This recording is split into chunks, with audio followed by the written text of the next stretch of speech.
తాకట్లో ఉన్న మీ బంగారాన్ని విడిపించి ఆ రోజు ఆన్లైన్ రేటుకి కొంటాం. Sharma gold company. నమస్కారం, వెల్కమ్ టు సుమన్ టీవీ. నేను గీతాంజలి. ప్రస్తుతం మనతో పాటు కామాఖ్య అమృత శోధన వ్యవస్థాపకులు శ్రీ విద్యా ఉపాసకురాలు వేణుశ్యామ అమ్మ ఉన్నారు. వారితో మాట్లాడదాం. అమ్మ నమస్కారం. శ్రీమాత్రే నమః. అమ్మా, ఈ రోజుల్లో చూస్తున్నాం కదంటే రకరకాల ప్రాబ్లమ్స్ ఎప్పటి నుంచో ఉంటున్నవే ఈ మధ్య బాగా విపరీతంగా ఎక్కువైపోతూ ఉన్నాయి. చక్కగా వివాహాలు చేసుకుంటున్నారు, కానీ ఆ దాంపత్యాలు ఎక్కువ కాలం పాటు నిలవట్లేదు. లేకపోతే కళ్యాణం విషయంలో సమస్యలని, లేకపోతే కొంతమంది ఉద్యోగం విషయంలో ప్రాబ్లం అని, కొంతమంది పిల్లలకైతే మేము ఉద్యోగం వెళ్ళినా సరిగ్గా మాట్లాడలేకపోతున్నాము, కమ్యూనికేషన్ స్కిల్స్ మాకు సరిగ్గా లేవని, ఇలా ఎన్నో ప్రాబ్లమ్స్ ఉండనే ఉంటాయి. అంటే మేజర్గా ఇవి ఎందుకు ఎదుర్కొంటున్నారు? మళ్ళీ అలా వాళ్ళు స్పిరిచువల్ గా కూడా బాగానే ఉంటారు, కానీ ఇలాంటివి ఈ సొసైటీలో ఇప్పుడు చూడడానికి రీజన్స్ ఏంటంటే? ఇప్పుడు అందరికీ చాలా మొహమాటం. ఎందుకంటే మేము చదువుకున్నాం కదా, చదువుకోవడం వల్ల ఏమవుతుంది అని అంటే ఒకళ్ళకొకళ్ళు వాళ్ళు ఏమనుకుంటున్నారు అన్నది చెప్పలేకపోతున్నారు. అంటే పూర్తిగా ఓపెన్గా ఉండరు. ఓపెన్గా ఉన్నాం అనుకుంటారు. ఆ ఓపెన్గా ఉండే విషయాలు అక్కర్లేని విషయాలు, కావాల్సిన విషయాల్లో ఓపెన్గా ఉండటం లేదు. ఎప్పుడైతే ఉండరో గుండెల్లో ఏమవుతుంది, చాలా ఎమోషన్స్ ఉండిపోతాయి. ఎప్పుడైతే ఉండిపోతున్నాయో ఏమవుతుంది అని అంటే మీరు ఒకళ్ళతో ఒకళ్ళు పంచుకోకపోయేసరికి వాళ్ళు ఏం చేసినా సరే ఫస్ట్ ఓకే ఓకే అని వదిలేసి ఫైనల్గా అది పెద్ద కోపం కింద మారి చివరికి విడిపోవాల్సి వస్తుంది. ఆ చిన్న మొహమాటాలే. ఎందుకు అంటే ఓపెన్ అంటే అక్కర్లేని వాటిల్లో ఉండద్దు. హాయిగా మనం, ఎందుకంటే మనకు కావాల్సింది రిలేషనే. ఎందుకు రిలేషన్ కావాలండి అంటారు, మన కుటుంబం ఫ్యామిలీ అనేది చాలా ఇంపార్టెంట్. తర్వాత సొసైటీ కూడా ఇంపార్టెంట్గా ఉండాలి. అంటే ఈ ఫ్యామిలీలో మనం బాగోవాలి. ఆ బాగోవాలి అంటే తప్పకుండా మనకి ఎవరి సహాయం కావాలి అంటే దేవత యొక్క అనుగ్రహం కావాలి. ఆ గుండెల్లో దేవత యొక్క శక్తి ఉంటేనే మనం ఓపెన్ గా ఉండగలుగుతాం. ఇక్కడ అందుకని చూడండి, మనకి అష్టాదశ శక్తి పీఠాలని పెట్టారు. ఇప్పుడు అంటే మనం చెప్పుకోవాలి అన్నప్పుడు మనం గయ వెళ్తున్నాం నెక్స్ట్ ఈ మంత్ ఆగస్ట్ లో.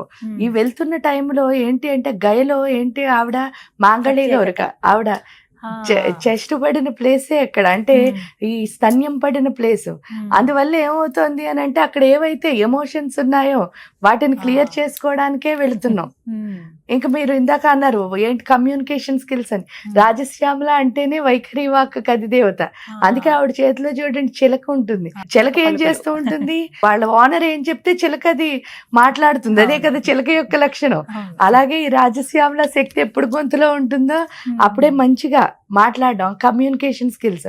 దానికి తోడు శ్రీచక్రంలో ఉన్న 7వ ఆవరణలో చూడండి వసిన్యాది వాగ్దేవతలు ఉంటారు అక్కడ. ఆ వసిన్యాది 8 కోణాలు ఉంటాయి. 8 కోణాల్లో 8 మంది దేవతలు. ఈ వసిన్యాది వాగ్దేవతలు ఎంత బాగా లలితా సహస్రం రాశారో మీకు తెలుసు. అంటే వాళ్ళు చెప్పాలనుకున్న జ్ఞానాన్ని ఎంత గొప్పగా చెప్పారు మనకు అర్థమయ్యేటట్టు అన్నది అది వాళ్ళ ఒక్కళ్ళకే చెల్లుతుంది. అంటే అంత బాగా మాట్లాడడం. ఇక్కడ ఏంటి అంటే చాలా మంది కమ్యూనికేషన్ అంటే కూడా అనుకుంటారు స్మార్ట్ గా మాట్లాడితే అందరూ నమ్మేస్తారని. కానీ స్మార్ట్ గా మాట్లాడేసాం మనం, రైటే. కానీ ప్రకృతికున్న ధర్మం మర్చిపోకూడదు. నువ్వేమిస్తే నీకు అదే వస్తుంది, అంతే కదా. ప్రతి చర్యకి ప్రతిచర్య, ఏది చేస్తున్నావో ఆ చర్యకి ప్రతిచర్య. న్యూటన్ థర్డ్ లా అనుకోండి, కర్మ సిద్ధాంతం అనుకోండి, ఏదైనా అదే నువ్వు చేసిందే నీకు వస్తుంది. అప్పుడు నువ్వు స్మార్ట్ గా మాట్లాడితే అందరూ నిన్ను స్మార్ట్ గానే మోసం చేస్తారు. అంటే ఇక్కడ ఎలా మాట్లాడాలి అంటే ట్రూత్ గా మాట్లాడాలి. అది వసిన్యాది వాగ్దేవతలు ఏం చెప్తారంటే నొప్పించక తానొప్పక తప్పించుకు తిరుగువాడు ధన్యుడు సుమతి. అంటే అర్థం ఏమిటి అంటే మనం నొచ్చుకోకూడదు. అబద్ధం ఆడితే ఎప్పుడు మన గుండెల్లో ఏమొస్తుంది, గుబులే వస్తుంది. అదే నిజం చెప్పాం అనుకోండి మనం ఫ్రీగా ఉంటాం. ఆ నిజాన్ని ఏంటి అంటే అలా నేను నిజం చెప్పేస్తున్నాను కదా అని మిమ్మల్ని ఏడిపించకూడదు. నేను అనుకున్నదంతా చెప్పేస్తున్నానని మీరు బాధపడే విషయం అవ్వకూడదు. అది నేను చెప్పాల్సిన విషయాన్ని నిజమే చెప్పాలి, అట్ ది సేమ్ టైం మీరు బాధపడకుండా చెప్పాలి. అది ఎలా చెప్పాలి అన్నది వసిన్యాది వాగ్దేవతలు నేర్పిస్తారు. అంటే అబద్ధం చెప్పకూడదు, నిజాన్ని మీరు బాధపడకుండా చెప్పాలి. అది మనకి వసిన్యాది వాగ్దేవతలు ఎప్పుడైతే నేర్పించారో. శ్యామ ఏంటి అంటే మీరు చూడండి, ఆవిడ యొక్క శక్తి అనాహత చక్రంలో ఉంటుంది కదా. శ్రీ విద్య ఉపాసన చేసినప్పుడు ఏంటి అంటే ఫస్ట్ గొంతులోకి వెళ్ళి కమ్యూనికేషన్ అన్నది మార్చిన తర్వాత ఈ అమ్మవారి యొక్క శక్తి ఏంటి అంటే కిందకు వస్తుందిట. ఈవిని ఊర్ధ్వ శూన్య ప్రవాహిని అంటారు. అంటే ఫస్ట్ పైకి వెళ్తుంది, తర్వాత కిందకి శూన్యంలోకి వస్తుంది. ఇక్కడ శూన్యం ఏముందండి అంటారు, మణిపుర అనాహత చక్రాలు. ఈ రెండిటికి కనెక్షన్ ఎలా ఉందిట అంటే ఒక లింక్ లా ఉందిట. దాని పేరు విష్ణు గ్రంథి అని పిలుస్తారు. ఆ విష్ణు గ్రంథి విభేదన చేసేది ఎవరు అంటే రాజశ్యామల. విష్ణు అంటే మీకు తెలుసు ఏంటి, మన స్థితికారకుడు. అది కాకుండా మాయను పెడుతూ ఉంటాడు. అంటే నిజం వైపు మనం వెళ్లకుండా ఎప్పుడు అబద్ధాన్ని నిజం కింద చూపించేదే మాయ అంటే. ఆ మాయలో మన ఎప్పుడైతే పట్టుకెళ్తున్నాడో విష్ణుమూర్తి, ఈవిడ విష్ణు గ్రంథి విభేదన ద్వారా మన ఆత్మశక్తి అనేది పెరుగుతుంది. ఆత్మశక్తి పెరగడాన్ని పర్సనాలిటీ డెవలప్మెంట్ అంటారు, అంతే కదా. మీరు ధైర్యంగా దేనికైనా ముందుకు వెళ్ళాలి అంటే ఎస్కేప్ అవ్వకుండా దేనికైనా ముందుకు వెళ్ళే స్థితి ఏదైతే ఉందో. జనరల్ గా ఏంటంటే మనం ఏ పని చేసినా సరే అది మన మీద పెట్టుకోం. ఎందుకు అంటే మనకి భయం. ఏం భయం? నన్ను ఎక్కడ మాట అనేస్తారో అని, ఎందుకు వచ్చింది అన్నట్టు. కానీ ఇలా అందరికీ ఎస్కేప్ అవుతున్నాం అనుకోవడంలో నిజంగా ఎస్కేప్ అవుతున్నది ఎవరికో ఒక్కసారి ఆలోచిస్తే మనం తప్పించు తిరుగుతున్నాం. అంతకంటే దౌర్భాగ్యం ఉండదు. ఇక్కడ చెప్తాడు విష్ణు అంటే శ్యామ పూజ ద్వారా మనకు అర్థమయ్యేది అది. వసిన్యాది వాగ్దేవతల పూజ ద్వారా మనకు అర్థమయ్యేది అది. ఏంటి అంటే నువ్వు ఎప్పుడైతే నువ్వు ఎస్కేప్ అయ్యావో ఇంకా నీకు భయం తప్పితే ఏముంటుంది? ఇన్సెక్యూరిటీ. అది అప్పుడు ధైర్యంగా ఉండవు.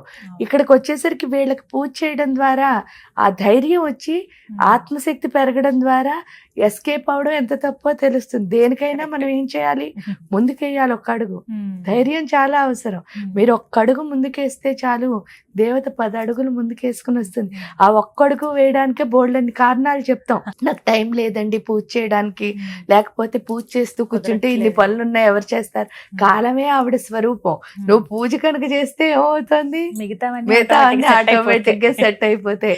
ఆడికి వెళ్ళాక అది అర్థమయ్యేటట్టు ఎప్పుడు చేశారో మనం అనుకున్న ప్రతి దాంట్లోనూ కూడా ముందుకు వెళతాం ఈ ఉపాసన ద్వారా. అందుకే గయే మాంగళ్య గౌరిక. మాంగళ్య గౌరిక ఎలా ఉంటారమ్మా? గయ అంటే అర్థం ఏమిటి చెప్పండి? హిందీలో ఉంది వెళ్ళడం అని. ఎక్కడికి వెళుతున్నావు? మంగళం అంటే శుభప్రదమైన, గౌరీ అంటే ఆత్మశక్తిని పెంచుకోవడానికి. అదే గయే మాంగళ్య గౌరిక. అక్కడ పేర్లు కూడా అంతే అమ్మా. ఈవెన్ ప్రయాగ వెళ్ళారనుకోండి, ప్రయాగే మాధవేశ్వరి. ప్రయాగ అంటే ఏంటి? గొప్ప యాగం. గొప్ప యాగం ఎక్కడ అవుతుంది? సైలెంట్ గా ఉన్నప్పుడు. మాధవ అంటే అర్థం అదే, సైలెన్సర్. అలాగే ప్రతి శక్తి పీఠానికి ఆ పేరుకి, ఆ దేవత పేరుకి ఇదే అర్థం. గయ అంటే ఏంటి? వెళ్ళు. ఎటు వెళ్తున్నావు అంటే శుభప్రదంగా నీ జీవితాన్ని మార్చుకుని ఆత్మశక్తిని పెంచుకోవడానికి వెళుతున్నావు. అప్పుడు అన్ని నీకు సమకూరుతాయి. అంటే పెళ్ళి అవ్వలేదు, పెళ్ళి అవుతుంది. పిల్లలు పుట్టలేదు, పిల్లలు పుడతారు. అంతేకాకుండా ఈ ఏదైతే కమ్యూనికేషన్ లోపం వల్లే భార్యాభర్తలు విడిపోవడం అయినా, లేకపోతే ఉద్యోగంలో ఎదగకపోవడం అయినా, జీవితంలో ఎదగకపోవడం అయినా, అన్ని ఎదుగుదలలో కలుగుతాయి ఈ మాంగళ్య గౌరిక దగ్గర మనం పూజ చేసుకోవడం వల్ల. మరి అలాంటి అవకాశం ఎలా దొరుకుతుందమ్మా? మీరు వెళ్తున్నారని అన్నారు కదా, మీరు ఏం కార్యక్రమాలు చేస్తారు? ఇక్కడ 9వ శక్తి పీఠం అంటే 8 అయ్యాయి. 9వ దాని కింద మనం మాంగళ్య గౌరి దగ్గరికి వెళ్తున్నాం. ఇక్కడ చేస్తున్నది ఏంటి అంటే ఇందాక చెప్పినట్టే ఈవిడ రాజశ్యామల అమ్మవారు కాబట్టి వసిన్యాది వాగ్దేవతలు అంటే వసిని, కామేశ్వరి, మోదిని, విమల, అరుణి, జైని, సర్వేశ్వరి, కౌళిని, ఈ 8 మంది దేవతలకి 1,00,000 జపం, 10,000 హోమం. అంతేకాకుండా వేళతో కూడి రాజశ్యామలకు కూడా 1,00,000 జపం, 10,000 హోమం అవుతుంది. అంతేకాకుండా ఏంటి అంటే అనాహత చక్రాన్ని లో సూర్యశక్తి ఉంటేనే ప్రాణశక్తి పెరుగుతుంది కాబట్టి మనం మార్తాండ భైరవుడికి కూడా 1,00,000 జపం, 10,000 హోమం చేస్తున్నాం. అంతేకాకుండా మాంగళ్య గౌరి శక్తిపీఠంలో మనం శతచండీ హోమాన్ని కూడా చేస్తున్నాం. శతచండీ హోమం అంటే రోజుకి 7 రోజుల్లో పూర్తి చేస్తున్నాం. రోజుకి 20 పారాయణలు, మనం 11 హోమాలు చెప్పున 7 అంటే సంకల్పం అన్ని చెప్పుకుని 7 రోజుల్లో మనం ఈ హోమాన్ని పూర్తి చేసుకుంటున్నాం. ఈ విధంగా ఈ కార్యక్రమాలను చేస్తున్నాం. ఎప్పుడు జరగబోతుందమ్మా ఇది? ఆగస్టు 16వ తారీఖు నుంచి 22వ తారీఖు వరకు. 16 నుంచి 22 సరిగ్గా నెల సమయం ఉంది దీనికి. ఒకవేళ ఎవరన్నా భక్తులు పాల్గొనాలి అని అనుకుంటే, పాల్గొనాలి అంటే తప్పకుండా వాళ్ళు ఏంటి అంటే ప్రత్యక్షంగా లేదు పరోక్షంగా పాల్గొనొచ్చు. అంటే వాళ్ళ పేరు గోత్రాలతో పాల్గొవచ్చు. ఇక్కడ ప్రత్యక్షంగా అంటే మేము 18 గంటలు పూర్తిగా ఈ జపాల్లోనే ఉండి హోమాలు చేయాలి కాబట్టి మేము ఎవరిని ఇక్కడ అంటే చూడండి, వచ్చిన వాళ్ళకి మనం ఏమి ఏర్పాట్లు కానీ వాళ్ళని ఏమి చూసుకోలేము. దానికి తోడు 18 గంటల పాటు మనం ఈ జపాల్లోనే ఉన్నప్పుడు వాళ్ళు వచ్చి కూడా వాళ్ళు పాపం ఏమి చేయలేరు కాబట్టి అలా కూర్చోవాల్సి వస్తుంది. కాబట్టి అవి అసలు ఎవరిని రావడం అన్నది పెట్టుకోలేదు. హాయిగా వాళ్ళ పేరు గోత్రాలతో చేసుకోవచ్చు. వాళ్ళ సమస్య ఏంటో కనుక చెప్తే ఆ సమస్యను కూడా అక్కడ మనం ఏంటంటే సంకల్పంలో చెప్తున్నాం. అంతేకాకుండా ఇంకా అక్కడ జరిగే అంటే మేము మామూలుగా చేసే హోమాలు ఏంటి అంటే శ్రీ విద్య ఉపాసన చేస్తాం కాబట్టి గణపతి, శ్యామ, వారాహి, లలితకి జపాలు అంటే జపాలు, మళ్ళీ తర్పణాలు, హోమాలు, అంతేకాకుండా వాళ్ళకి ఆ యంత్రాలని డ్రా చేసి సిరిజ్యోతి పూజలను ఉంటాయి. ఏ దేవతకి ఆ దేవతకి చేస్తాం. అంతేకాకుండా మామూలుగా మాకు ప్రతి నిత్యాగ్నిహోత్రం ఉంటుంది పీఠంలో. గణపతి, శ్యామ, వారాహి, లలిత, అంతేకాకుండా కామాఖ్య, కాలభైరవ, సుబ్రహ్మణ్య, ఈ 7 దేవతల హోమాలు కూడా వాళ్ళ పేర్లతో జరుగుతాయి. అంటే దీంట్లో వచ్చి పరోక్షంగా చేసిన వాళ్ళకి. ఒకవేళ ఎవరైనా కనుక మాకు ఇంకా రావాలని ఉందండి అని అంటే వాళ్ళకి ప్రత్యేకంగా ఏంటి అంటే ఆ ప్రత్యేక రుసుముతో ఏం చేస్తున్నాము అని అంటే ఆ యొక్క పూర్ణాహుతి రోజున వాళ్ళు వచ్చే అవకాశం.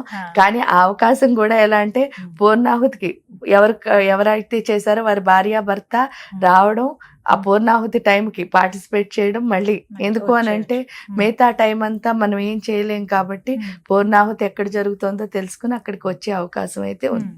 కొంతమంది ఏంటంటే మేము బాగున్నామండి మా పిల్లల పేరు మీద, లేకపోతే మా తల్లిదండ్రుల పేరు మీద. ఇప్పుడు ఎక్కడో అమెరికాలో పిల్లలు ఉంటారు, మా తల్లిదండ్రుల పేరు మీద చేయాలండి, వారు అక్కడ ఇండియాలో ఉన్నారని చెప్పేవాళ్ళు ఉంటారు. అలా వేరే వాళ్ళ పేరు మీద కూడా చేయించవచ్చు. అది వాళ్ళ ఇష్టం. వాళ్ళు ఏ పేరు చెప్తే ఆ పేరు మీదే మనం చేస్తాం. అంతేకాకుండా వాళ్ళకి ఏం సంకల్పం ఉంటే ఆ సంకల్పం. నాకేం సంకల్పం లేదండి అని కనుకంటే చక్కగా అమ్మవారిని చేసుకోవడానికి కూడా ఇవి చేసుకోవచ్చు. ఎందుకంటే 18 పీఠాల్లో జరుగుతున్నాయి కాబట్టి హాయిగా చేసుకోవచ్చు. మామూలుగా ఇప్పుడు కాల్ చేసి నమోదు చేసుకోవచ్చు పేరు, గోత్రం అవి ముందే చెప్తే మంచిది. ఎందుకంటే నెల రోజులు ముందుగానే చెప్తే మీకు కూడా అన్ని వీలవుతుంది ఎలా ఉన్నాయి ఏర్పాట్లు అనేవి కూడా. సంతోషం అమ్మ, చక్కగా వెళ్ళరండి, అమ్మవారి అనుగ్రహం ఉండాలి, అలాగే చక్కచక్క పూర్తి అవ్వాలి అమ్మ దయతోటి. మిగతా ఇంకా ఎన్ని ఉన్నాయమ్మా? ఇంకా 10. ఇది 9వ పీఠం. ఇప్పటికి ఇంకా మళ్ళీ 9 ఉంటాయి, తర్వాత 9 ఉంటాయి. మే 26 వరకు జరుగుతాయి. 2026 సంవత్సరం మే వరకు. అంటే మేము డిసెంబర్ లో మొదలు పెట్టాం, మే 26కి 18 నెలలు పూర్తవుతుంది. ఇది కూడా ఏంటంటే ఒక నెల పౌర్ణమి చేస్తే 2వ నెల అమావాస్య చేస్తాం. అంటే ఆ ఎనర్జీని బ్యాలెన్స్ చేసుకుంటూ వెళ్ళాలి అని చెప్పేసి. ప్రతిసారి ఒకటే డేట్స్ లేవు, నెల అలా మారుతుంటాయి. అమ్మ ఇప్పుడు ఈ 9 ఉన్నాయి కదా, మిగతా 9, ఈ 9టికి మేము చేయించుకోవాలనుకుంటున్నామండి పూజ అనుకున్న వాళ్ళు కూడా తప్పకుండా చేసుకోవాలి. అంటే కొంతమంది 18 పీఠాలకి కట్టిన వాళ్ళు కూడా ఉన్నారు. ఆల్రెడీ 8 అయిపోయాయి కాబట్టి ఇక్కడి నుంచి కంటిన్యూస్ గా అన్ని కట్టుకుంటాం అనుకునే వాళ్ళు కూడా హ్యాపీగా కట్టుకోవచ్చు. అమ్మ మరి పూజ ఇప్పుడు 6 రోజుల పాటు చేస్తారని అంటున్నారు కదా, అంటే ఎలా తెలుస్తుంది? ఇప్పుడు చేయించుకునే వాళ్ళు చాలా మంది ఉంటారు కదా, మరి పూజ అక్కడ జరుగుతుందా మా పేరు మీద అని మేము ఎలా తెలుసుకోవచ్చు అని అడుగుతారు. ఎలా తెలుసుకోవచ్చు అంటే వాట్సాప్, ఇన్స్టాగ్రామ్, ఫేస్బుక్, వెబ్సైట్, వీటన్నిటిలో ఒక్కొక్కసారి నేను అక్కడికి వెళ్ళినప్పుడు ఆ యూట్యూబ్ లో అక్కడ ఏదైనా మహత్యం ఉంటే ఆ టెంపుల్ గురించి చెప్పడం ఇదంతా కూడా జరుగుతుంది. వీటన్నిటి ద్వారా వాళ్ళకి మనం అక్కడే ఉన్నామని ప్రూఫ్ కానీ, అంటే ప్రూఫ్ కావాలి అనుకుంటే, లేకపోతే ఖచ్చితంగా అయితే 100% పూజ అయితే జరుగుతుంది వాళ్ళ పేర్లతో. దానికి హ్యాపీగా వాళ్ళకి హోమ విభూది కూడా అందుతుంది. హాయిగా పంపిస్తారా? అయితే ఇంకొకటి, ఎవరైతే ఇలా పేరు గోత్రం నమోదు చేయించుకుని హోమం చేయించుకోవాలనుకుంటున్నారో వాళ్ళు ఏమైనా నియమాలు పాటించాలమ్మా? మీరు అక్కడ హోమం చేస్తున్న వారం రోజులు ఇక్కడ వీళ్ళు కూడా ఏమైనా నియమాలు అంటే ఏం పాటించక్కర్లే. కానీ అంత పెద్ద హోమం వాళ్ళ పేరుతో జరుగుతుంది కాబట్టి చక్కగా ఇక్కడ వాళ్ళు ఏదో ఒక జపం, అంటే అవే జపాలు చేయాలని కూడా లేదు. ఒకవేళ కనుక ఆ మంత్రాలే కనుక వాళ్ళకు ఉన్నాయనుకోండి తప్పకుండా జపం చేసుకోవచ్చు. అలా కాదు అంటే వాళ్ళ గురువులు ఎవరైనా ఇచ్చింది ఏమీ లేవు అంటే శ్రీమాత్రే నమః అనైనా అంటూ ఆధ్యాత్మికంగా ఉంటే సరిపోతుంది. నియమాలు అంటే ఏమక్కర్లే. ఇంతకుముందు చేసేవాళ్ళు అయితే మనం చెప్పక్కర్లే. చేయకుండా మామూలుగా ఏదో కట్టేద్దాంలే అని అనుకుంటే మాత్రం ఆ 7 రోజులు 8 రోజులు మనం టైం చెప్తాం కదా, వాళ్ళు చెప్పినప్పుడు పలానా రోజు పూర్ణాహుతి అని, ఆ పూర్ణాహుతి అయ్యే వరకు ఆ జపంలో ఉంటే చాలా మంచిది. ఇంకా త్వరగా అవకాశం ఉంటుంది, అమ్మ అనుగ్రహం దొరికే అవకాశం. మొత్తం మీద ఇలా ఫేస్బుక్ లో వీటిల్లో చూడొచ్చు. అంటే లైవ్ అక్కడ మనకి చూడటానికి లైవ్ అంటే ఎవరు ఉండరు, మేమే చేస్తూ ఉంటాం, మేమే పూజ చేస్తూ ఉంటాం కాబట్టి అక్కడ లైవ్ పెట్టడానికి మాకు చాలా తక్కువ అవకాశం ఉంటుంది. ఒకటి. రెండోది ఒక్కొక్కసారి ఏంటి అంటే ఆ దేవాలయం లోపల చేయడం వల్ల లైవ్ పెట్టే అవకాశం మనకి చాలా తక్కువ ఎక్కువ ఉంటుంది. అన్నిటికంటే ఇంపార్టెంట్ అక్కడ ఆ గుళ్ళో చేయడం. అలాంటప్పుడు వాళ్ళు దాన్ని అలౌ చెయ్యరు కాబట్టి మేము మధ్య మధ్యలో ఫోటోలు తీసి అవి మాత్రం పెట్టగలుగుతాము. మనకి అక్కడ జరగడం చాలా ముఖ్యం, మిగతా అవన్నీ కాదు కాబట్టి ఇంకా లైవ్ అన్నది మేము పెట్టుకోలేదు. కానీ ధర్మబద్ధంగా ఏదైనా కోరిక ఉంది ఇలా చేసుకుంటున్నాం అంటే గనక అనతి కాలంలోనే అవి అంటే అమ్మవారి నుంచి ఆ అనుగ్రహం తెలుస్తుంది కదా. తప్పకుండా అమ్మది నుంచి ఎప్పుడు అనుగ్రహం తెలుస్తుంది. కాకపోతే యద్భావం తద్భవతి, వచ్చిన దాన్ని మనం ఎంతవరకు తీసుకున్నాము అన్నది మాత్రం మన మీదే ఆధారపడి ఉంది. ఎందుకంటే ఒక్కొక్కసారి వచ్చినా సరే చాలా మంది సాటిస్ఫై అవరు, అంటే వచ్చింది దాంతో ఇంకోటి ఏదో కావాలి అన్నట్టు. అలా అయినప్పుడు ఫలితం తెలియదు, కానీ లేకపోతే మాత్రం ఖచ్చితంగా ఏ పూజకైనా, ఈ పూజ అని కాదు, ఏదైనా ఒక పూజ చేసామంటే ఖచ్చితంగా ఫలితం అన్నది మనం పొందుతాం. ఎందుకంటే అమ్మ అన్ని మనకి ఇచ్చేదే అమ్మ. కరెక్ట్. ఇలా ఎంతో మంది చేయించుకుంటున్నారు అన్ని, అంటే అన్ని శక్తి పీఠాలకి కట్టిన వాళ్ళు కూడా ఉంటారు, అలా కూడా చేయించుకుంటారు. ధన్యవాదాలమ్మా, చాలా మంచి కార్యక్రమం ఇది. నమస్కారం. విన్నారు కదా, అష్టాదశ శక్తి పీఠాల్లో మీ పేరు గోత్రంతో వర్చువల్గా మీరు చక్కగా పూజా కార్యక్రమాలు హోమం చేయించుకోవచ్చండి. వివరాలు మీకు ఇంకా కావాలి, డీటెయిల్స్ మాకు ఇంకా కాస్త క్లారిటీ కావాలన్న వాళ్ళు స్క్రీన్ మీద నెంబర్ ఇస్తాను, కాల్ చేసి వివరాలు కనుక్కోండి. మీకు ఆసక్తి ఉంది, మేము వర్చువల్గా పాల్గొందాం అనుకుంటున్న వాళ్ళు ఈ విధంగా పాల్గొనొచ్చు. ఇంకొక విషయం ఏంటంటే చాలా మంది అనుకుంటారు, అంటే ఎలా అసలు పూజ జరుగుతుందా లేదా మా పేరు మీద అనేది. మీకు అక్కడ గర్భాలయంలో చేసినప్పుడు మాత్రమే మనకి లైవ్ స్ట్రీమింగ్ అనేది కుదరదు. కాని పక్షంలో ఫేస్బుక్ కావచ్చు, అలాగే యూట్యూబ్లో, అలాగే ఇన్స్టాలో దానికి తగ్గట్టుగా పిక్చర్స్ అనేవి ఎప్పటికప్పుడు అప్లోడ్ చేస్తూ ఉంటారు. పూర్తయిపోయిన తర్వాత మీకు కొద్ది రోజుల్లోనే భస్మం ఏదైతే ఉందో హోమ భస్మం అది ప్రసాదంగా అందజేస్తారండి. ఇంకా అన్నిటికన్నా మించి అమ్మ అనుగ్రహమే ఉంటుంది. ఇన్ని రకాల సమస్యలు మన నిత్య జీవితంలో మనం ఎదుర్కొంటూ ఉన్నాం, వీటన్నిటికీ పరిష్కారం అమ్మే చూపిస్తుందని మనం చాలా దృఢంగా నమ్ముతాం కదా. అలాంటి వాళ్ళు చక్కగా ఈ హోమంలో పాల్గొనండి. వేణుశ్యామ అమ్మగారి ఆధ్వర్యంలో ఇవన్నీ కార్యక్రమాలు జరుగుతున్నాయి. ఎవరైతే పాల్గొనదలుచుకున్నారో స్క్రీన్ మీద కనబడుతున్న నెంబర్స్కి కాల్ చేసి వివరాలు కనుక్కోండి. నమస్కారం.